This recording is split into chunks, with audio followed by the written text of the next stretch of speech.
वह एक ठिठुरन भरी ठंडी शाम थी। दिल्ली के एक छोटे से मोहल्ले की एक संकरी गली में, जहां हर तरफ गरीबी का साया महसूस होता था।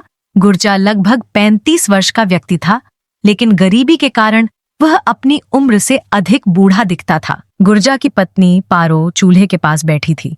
उनके 3 बच्चे थे, सबसे बड़ी गीता और 2 छोटे भाई रमेश और मनोज। वे सभी ठंड से कांप रहे थे, क्योंकि उनके पास केवल एक पुराना कंबल था जो पूरे परिवार के लिए अपर्याप्त था। गर्जा रोजाना मेहनत मजदूरी करता था, लेकिन पैसे की हमेशा कमी रहती थी। कभी भरपेट रोटी तो कभी बच्चों के लिए दवा।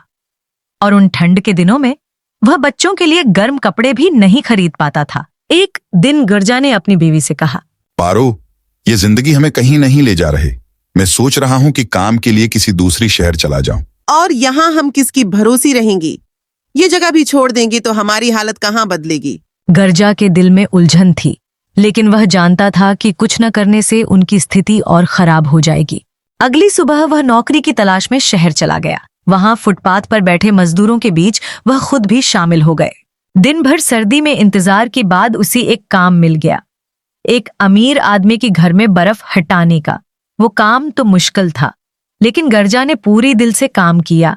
शाम को इसी 100 रुपये मिले, जो उसके लिए किसी खजाने से कम नहीं थी। घर लौटते समय उसने बच्चों के लिए कुछ गर्म ले जाने की सोची, लेकिन जब उन्होंने एक दुकान पर एक छोटे कोट की कीमत पूछी तो वह इतनी ज्यादा थी कि गर्जा को केवल निराशा ही हाथ लगी।